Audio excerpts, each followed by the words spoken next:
Good evening. I hereby call to order the February 9th, 2015 council meeting of the City of Mayfield Heights. May I have a roll call, please? Mr. DeJohn, Mr. Mano, Here. Mr. Mercurio, Here. Mr. Monaco, Here. Mrs. Sabetta, Here. Mr. Sharia, Here. Mrs. Tressi. Here. Please join me in the Pledge of Allegiance.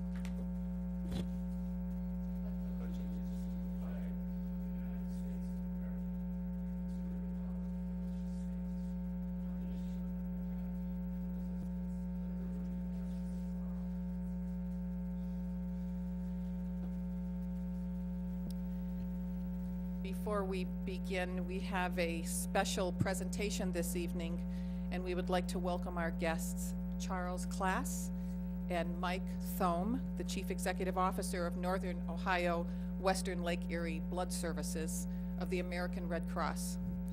We will go through our formalities, and then the mayor will declare the resolution 2015-8, February 10th, the American Red Cross Give from the Heart 17th Annual Blood Drive, which will be held at Lander Haven Executive Caterers.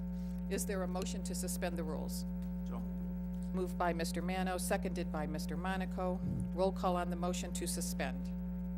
Mr. Mano, Yes. Mr. Mercurio, Yes. Mrs. Sabetta, Mr. Monaco, Yes. Mr. Sharia, Yes. Mrs. Tressi. Yes. Do I have a motion to approve? Move. Moved by Mr. Monaco, seconded by Mr. Mercurio. I'm ready. Mayor? Mr. Class, Mr. Thome, we have a special resolution for you this evening in honor of the American Red Cross Give from the Heart 17th Annual Blood Drive. So I'd like to take a moment to read it to you. This is resolution number 2015-7, introduced by myself and all members of council. A resolution declaring February 10th, 2015, the American Red Cross Give from the Heart 17th Annual Blood Drive at Executive Caterers at Lander Haven. Whereas the American Red Cross is the largest collector, processor, tester, and distributor of blood in the United States, supplying blood and blood products to hospitals nationwide and has done so since the 1950s. And whereas the American Red Cross collects and processes about 40% of the nation's blood supply, approximately 5.7 million units of blood each year from 3.3 million volunteer blood donors. And whereas the need for blood is continuous, every 2 seconds someone in America needs blood, and in Northern Ohio, 1,200 healthy volunteer blood donations are needed each day to support blood transfusions at 80 local hospitals. And whereas the American Red Cross relies solely on the generosity of volunteer blood donors to supply blood products to nearly 3,000 hospitals nationwide, and while about 38% of the population is eligible to give blood, less than 10% donate regularly. Whereas over the past 16 years, the Give from the Heart blood drive has potentially helped to touch the lives of over 30,000 patients in need. And whereas the American Red Cross is holding a 17th annual Give from the Heart blood drive on Tuesday, February 10th, 2015, from 7 a.m. to 7 p.m. at the Executive Caterers at Lander Haven. Now therefore be it resolved by the Council of the City of Mayfield Heights, State of Ohio, that the City of Mayfield Heights and the Mayfield Heights City Council declare February 10th, 2015, the American Red Cross Give from the Heart blood drive at Executive Caterers at Lander Haven, and all citizens are encouraged to donate blood. And it's passed February 9th, 2015, attested by Mr. Tribby, Clerk of Council, President, Gail Teresi, and myself. And congratulations, gentlemen. You do a wonderful job there. Thank you. I just want to take a moment to, on behalf of the Red Cross, thank you in the community for the support. This is really a very important blood drive for us. This time of year, it's really tough for us to collect, with the flu and illnesses and certainly weather-related closings for blood drives. So thank you very much. To Firstly, I just want to apologize. Unfortunately, Harlan couldn't be here this evening, but he's getting ready for a big day tomorrow, and it's a very exciting day for all of us. It's when Landerhaven was built, it was always seen to be part of the community, almost as a community center, when we don't just do weddings and corporate events, we do a lot of things there that give back to the community, and this is one of the special ones tomorrow.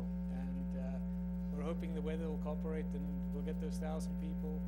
And in the resolution, urging all the citizens to come and give blood. We hope that applies to council members too. So please all feel welcome.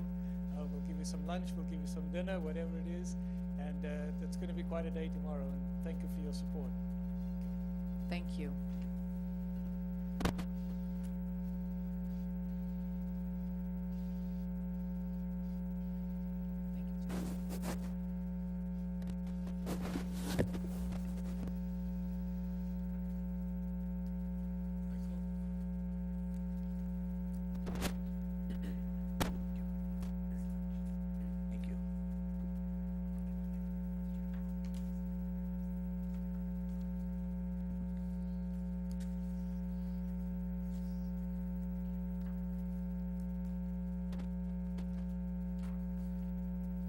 Executive Caters does such a wonderful job each year with this blood drive. And please give Harlan Diamond our best. We're sorry he wasn't able to be here tonight. Welcome. We will now move on to approval of the minutes from our January 26th, 2015 meeting. I hope everyone has had the opportunity to look over your minutes. Is there a motion to approve? Moved by Mrs. Sabetta, seconded by Mr. Monaco. Are there any suggested changes, deletions, or amendments to the minutes? Seeing none, all in favor of approval of the minutes signify by saying aye. Aye. Opposed? The minutes of January 26, 2015 have been approved as written. We will now move on to correspondence and announcements. Does anyone have any correspondence to share? Mr. Mano. I just have one thing. On behalf of council, I would like to wish Mr. Sharia a belated happy birthday. I received an email over the weekend about his birthday and some comments from Rick Perello and a few other people. Indeed, they were correct. You are a babe magnet. And I know you said you were also a bag man. But happy birthday anyway. I'm a Scorpio. Okay, my birthday's in November. So it's belated. Well, you need to talk to Mr. Davis because he's the one that sent me the email. And, Very belated. Yeah, well, thank We you. would all sing to you, but You sing to me, I'm leaving. that's what I was afraid of. I tried to get Vaughn Monroe, but he was tied up. Thank you, Doc. Thank you. Are there any other announcements or correspondence to share? Mr. Sharia, do you have anything else to say? I have nothing to say. Thank you. We will now move on to reports of officers, and we will begin with the mayor. Mayor DeSico? Thank you, Madam President, and good evening. I had the opportunity to attend the play preview, which, as you know, was the old Boneyard. It's a smaller area inside, but it does allow a nice atmosphere for parents to enjoy a meal while the kids are playing. The rear of the building that they hope to make an event center is now separate from the front. So it really made a big difference. The food was great, and I suggest everybody give it a try. You may have also heard reports of the Winking Lizard moving to Mayfield Heights. Though no formal plans have been provided to the city, they have been in contact with the building department, and they plan to move into the former Buca de Beppo Rio Grande location behind Golden Gate. We look forward to having them in our community. Sean Ward, our Parks and Rec director, our city engineer Greg Sifra, and I met with members of the East Side Greenway group. The meeting was to gain our input as looking for ways of implementing the trail system through our city. It was an interesting discussion, and all the possibilities were discussed regardless of the hurdles which each idea faced. Residents can take an online survey at esg.metroquest.com. A meeting was held with representatives from the Euclid Creek and Chagrin River watersheds. Both organizations provided information on the services that are available to our city and residents. Some of those services include consulting on standing water and also flooding issues.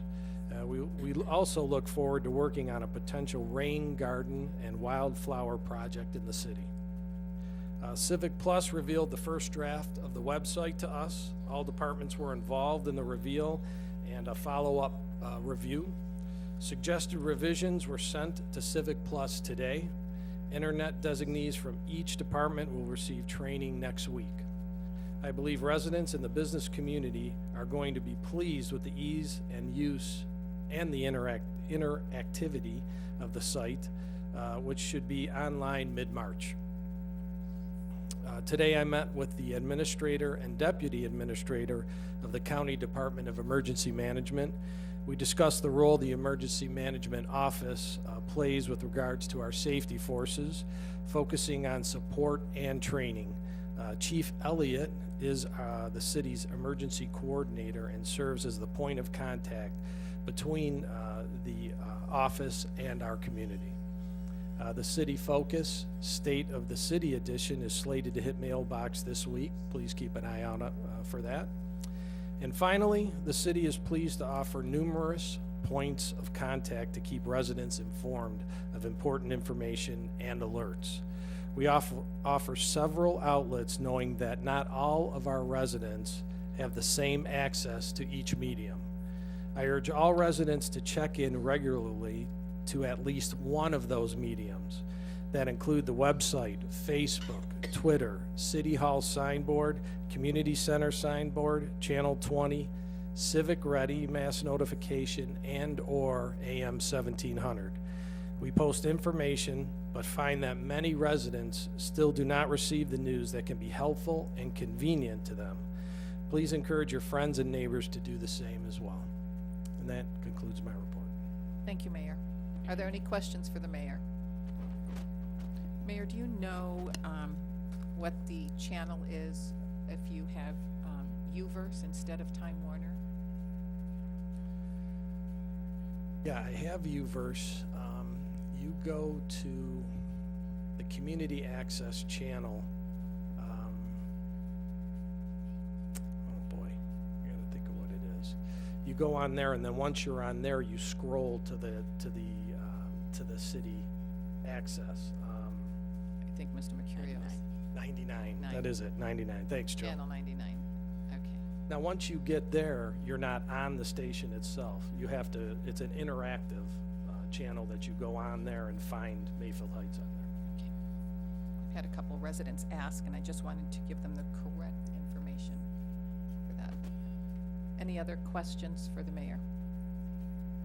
Next, we will move on to a report from our Director of Law, Mr. Murphy. Thank you, Mr. Murphy. Does anyone have any questions for Mr. Murphy? Seeing none, we'll move on to Director of Finance, Mr. Tribby. Nothing to add tonight. Getting our budgets in, so there'll be more news later. Only bring good news. Hopefully. Okay. Then we will move on to reports of committees, commissions, and boards, and we will begin with the Building Committee. Mr. Mano. Thank you, Madam Chairman. I called Building Commissioner Jameson on Tuesday to ask about the two homes on ranch land, if I could obtain copies of the inspection reports on them.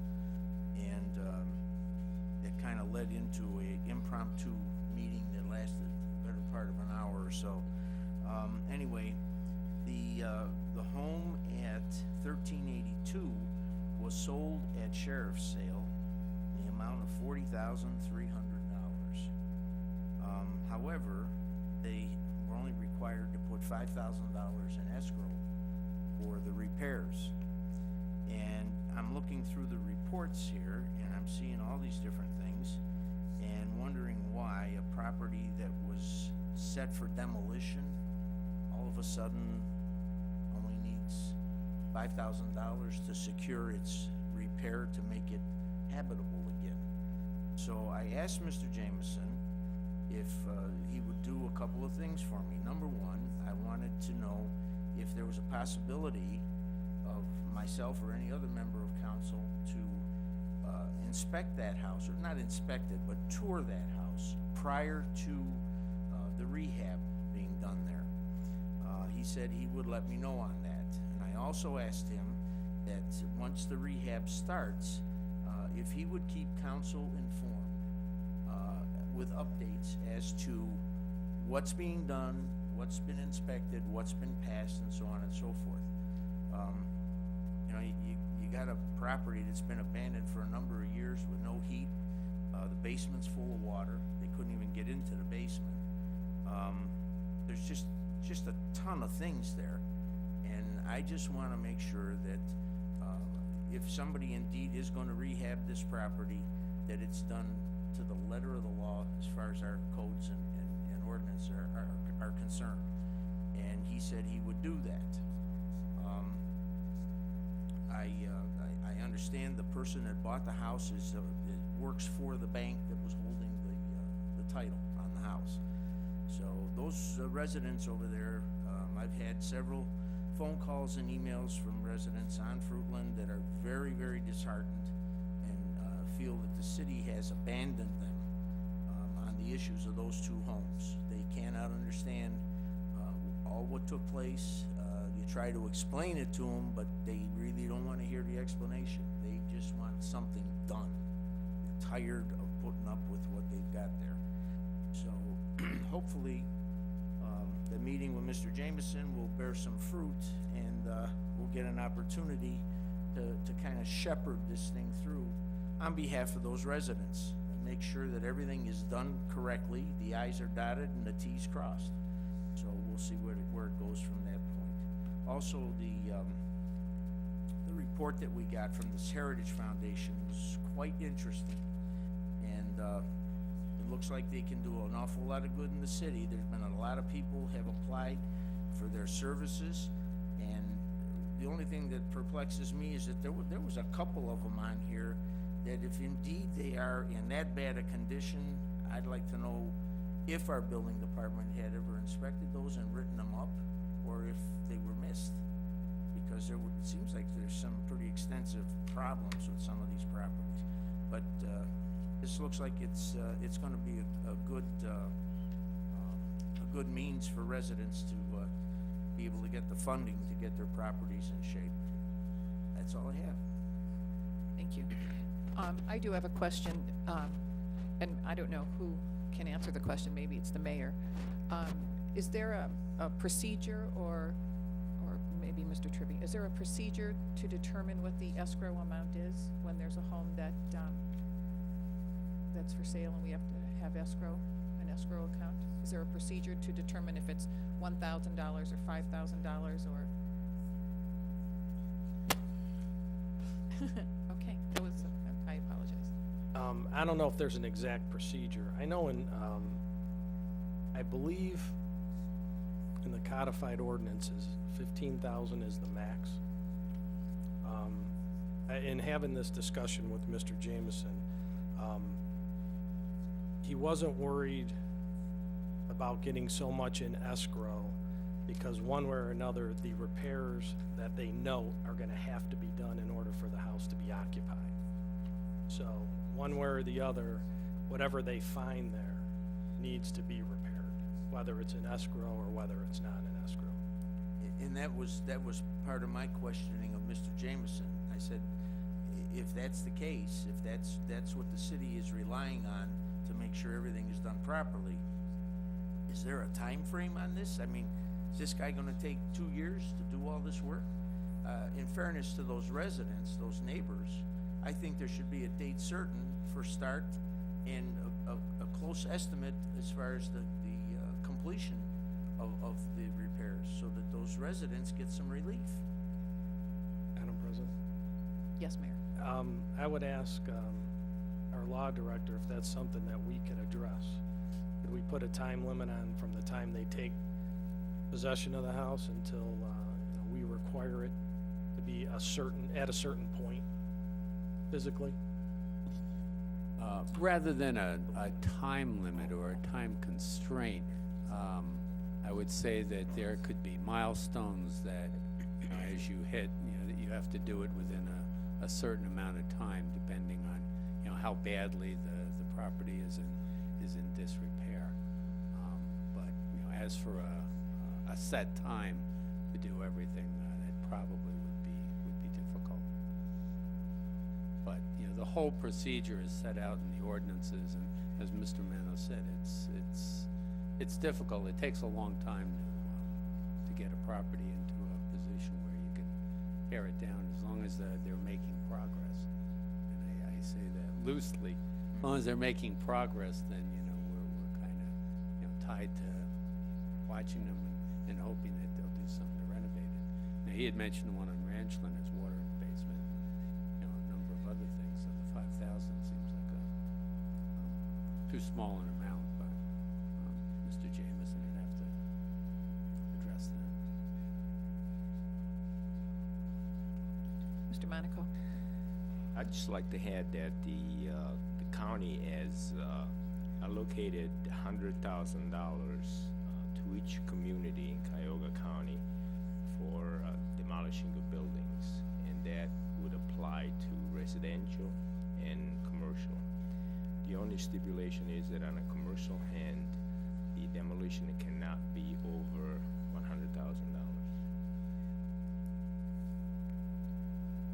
I'm sorry, are you saying that they have $100,000 for each community? That is correct. We are demolishing 20 houses in Warrensville Heights plus some commercial buildings. And it has to be used up. If it's not used up, it's going back into this pot. And then whatever is left over, they may do a second round. Then after that, I believe that all the money that's left over is going to go to the city of Cleveland. And does each community have to apply for that? Yes. Yes. Yes. Are there, excuse me, let me ask the mayor, are there forms for that, Mayor? Are you aware of this $100,000? First ever. Okay, we'll have to find out more about that so we can get our share of that $100,000. Thanks, Mayor. Any other questions for Mr. Mano in the building department?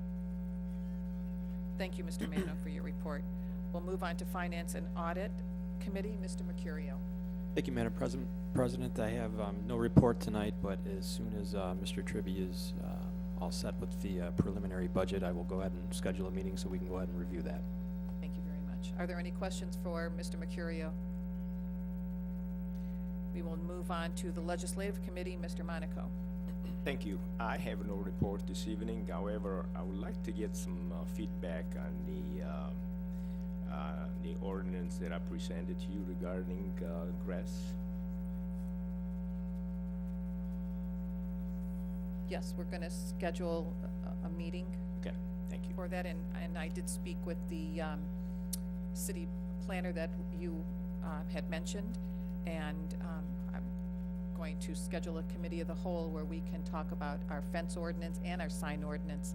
And in the committee of the whole, I thought we'd bring 2 planners in so we can hear what the expertise from each one, and then the council can decide who they'd like to work with so we can get on board to update some of our antiquated ordinances and change some of the ordinances that we feel are either vague or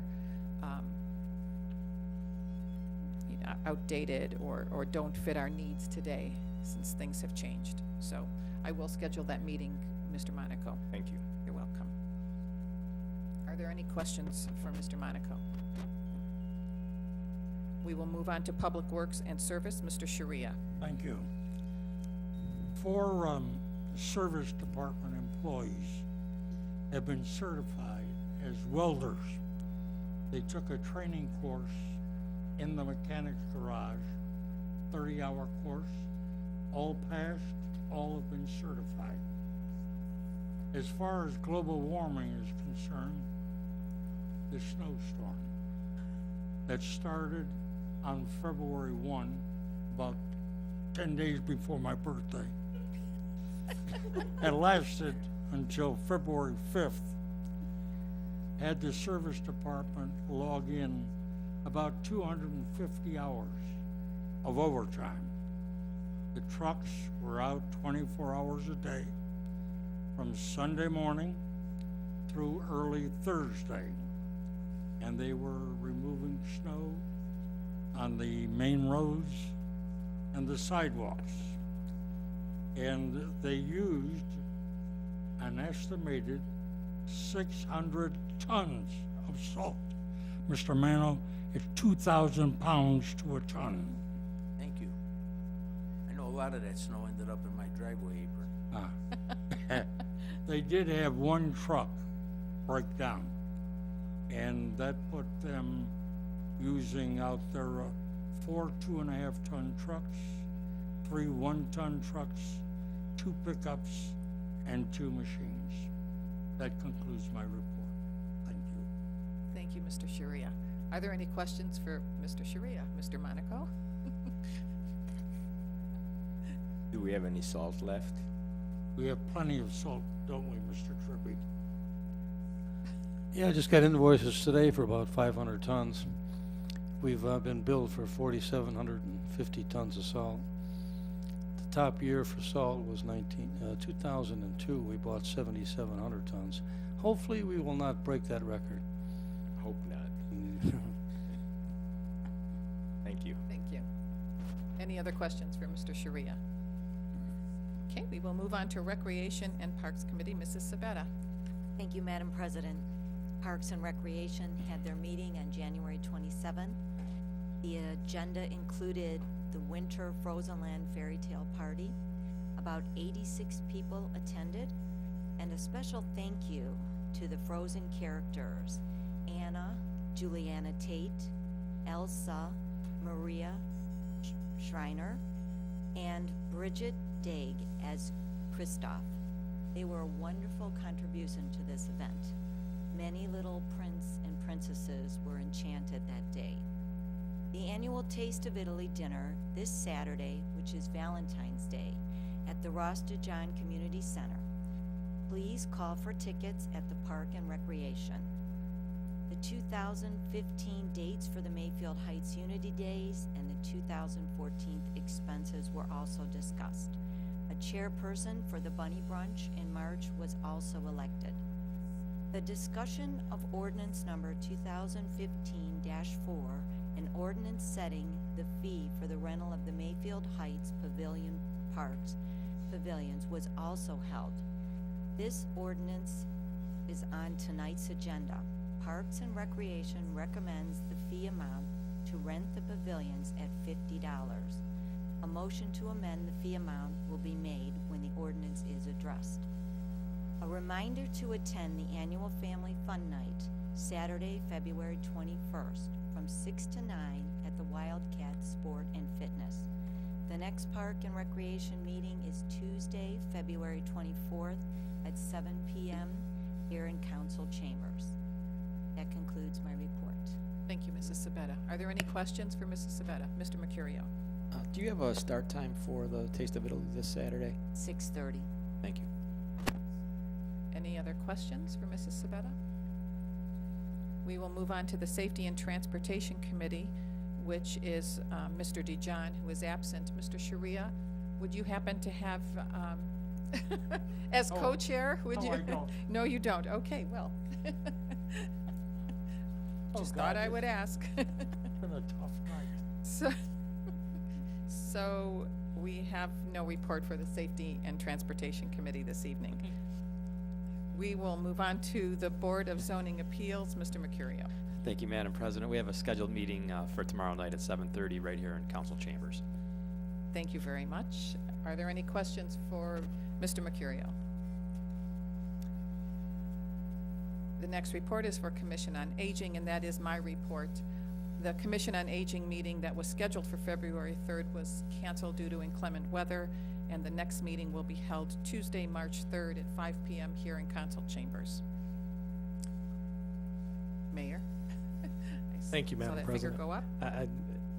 I wasn't gonna, it just hit me that we are looking for some members for the Commission on Aging. So if anyone is interested, please call my office. Thank you. Thank you. Any other comments or questions? Next, we will move on to the Planning Commission, Mr. Dijon. He's not going to answer. Okay, so we have no report for Mr. Dijon this evening.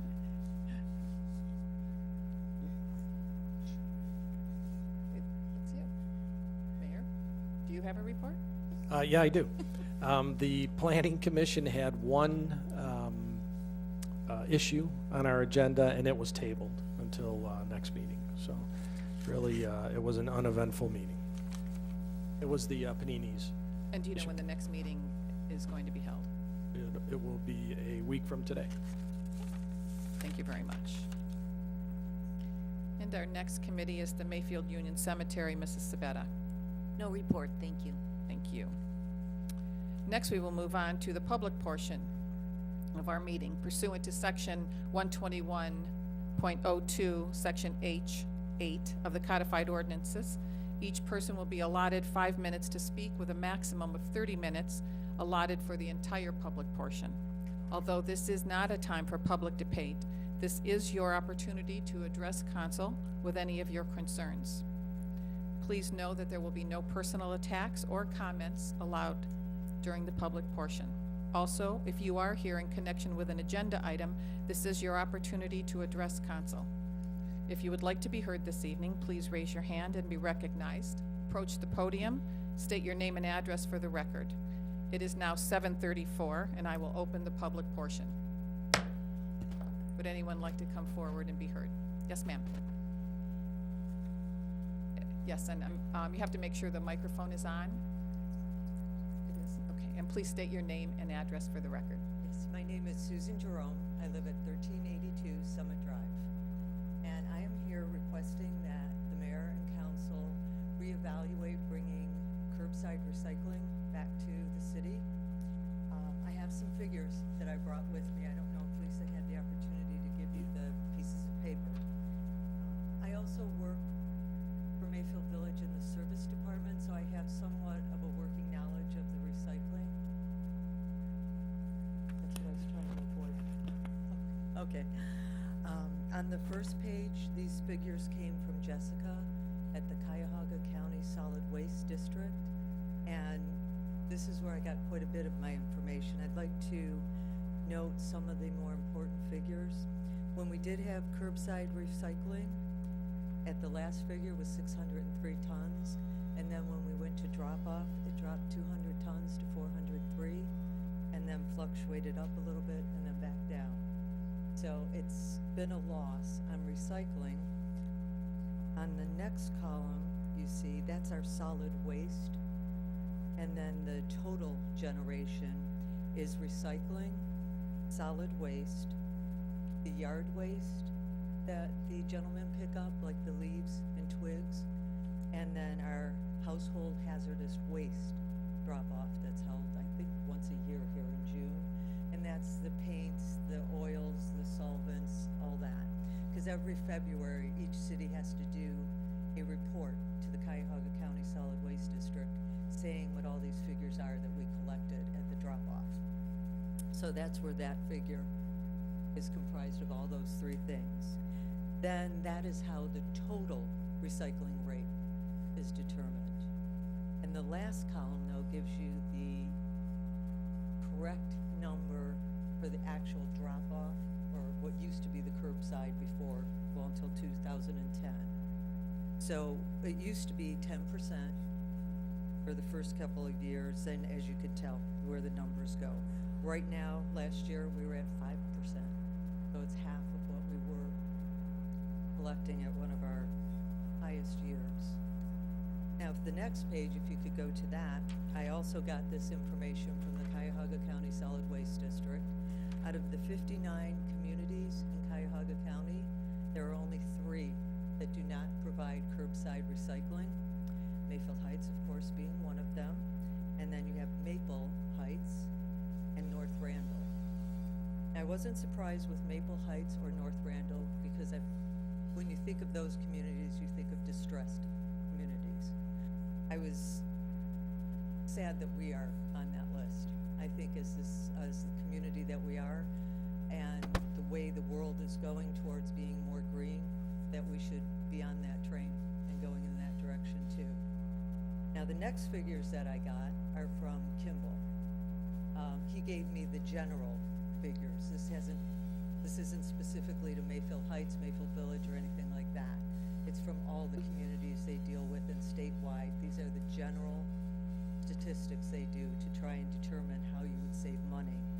So he said that if you go to automated curbside recycling, each house would save approximately 6 to 10 pounds of solid waste. That's per household unit. And this is not if everybody participates. They do take into account some houses will participate and some will not. So this is just an average that they use. So I just used 8 pounds because it was right in the middle for Mayfield Heights. So we have, based on how many houses we have, which is 5,120 at the last figure that was provided by the city to Kimball in 2010. I took the 8 pounds, and that would turn out to 20 tons a week of solid waste that is being diverted from the landfill and being recycled, which would give us 1,064 tons a year. And at 42 tons right now to get rid of your solid waste in a landfill, it's $42 a ton. So if we get rid of 1,064 tons a year of solid waste, that would save the city $44,000 in a year. I did ask Don Johnson at Kimball, what would it cost though for recycling? You know, because you have to offset that figure. He was not able to provide that to me, but he is more than willing to come out and talk to the city if you're interested in getting more information. Also, Diane Bickett, who works for Cuyahoga County Solid Waste District, said she would be more than happy to talk to council if they're interested in finding out more about this and how the city can join in on it. And that's all. Mayor. I have a meeting with Diane this week. Wonderful. So, I mean, and just to kind of go back just a little bit, this is the last year of this current contract. Yes, that's why I came this year. Yeah, and the contract over the 4 years did save the city quite a bit of money. So that was why we originally went away from curbside recycling. So we're going to have that discussion this week, and we'll figure out what we could do. Absolutely. Like I said, Don can at least explain to you some of the different things that are offered now. It's not, and he even said, he goes, I might be explaining all this in the contract. If you're interested in it, might go to someone else. But he's very passionate about recycling, and so he's willing to come out and answer any questions that you might have. So if you're interested or need anything, Lisa knows how to get in touch with me, and we could set something up. I'd be more than happy to be on a committee or do anything that would bring this to our community. Thank you very much. Mr. Mano. I have a question. Yeah. Are you aware of the state legislature putting together any kind of mandate for percentages of recyclable materials to be utilized? When recycling first came out, the problem was that they had nothing in place to mandate the use of the recycled materials. For instance, publishers were not under any mandate to use, like, say, 50% of recycled paper in their products. The same with glass and tin and everything else. And I know that because there was no mandate, what was happening was as the materials were piling up, they just had to take them to the dump. They had no place else to go with it. And I know there was some talk about them finally coming up with some kind of legislation to cover that, and I just wondered if you were aware of that or know anything about it. I'm not aware of it. When I went on a tour of Kimball and they explained what they do, they take all this material and they, companies from the outside bid on it. Recycling is becoming a very big business now. And they didn't give me any indication that they're just sitting on this and they have nothing to do with it. As a matter of fact, I mean, they were saying countries like China are bidding on our recycled material and other large establishments want it. So Don would be able to offer you more information on that also, because he's, obviously their company is the one who's doing this. But I don't know of any state legislation that mandates it. Okay, thank you. You're welcome. Susan, I have a question. Yes. Does Kimball do recycling as well? I know they do trash pickup. Do they also do recycling Yeah. with the totes? Yes, they do. They're doing it in Mayfield Village currently. Highland Heights just passed an ordinance accepting Kimball, and using both And- toters for the waste and for the Both. recycling. So Mayfield Village does the same thing. Terrific. Thank you. Any other, yes, Mr. Mercurio? Just had a question on your little spreadsheet here. Can you- Yes.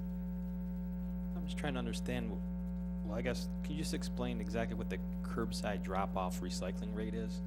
Okay, the curbside recycling was when we actually had those little bin, or those little Right. toter things. And then the drop-off is by the Dijon Center. So what is it, when I look at 2013 and I see a 5% number, what does that mean? That number in the last column is the actual recycling. So that's the Dijon Center. And the first, whatever it is, 10, are when it was at the curb of each home. So it's 5% of what? That's Of- okay.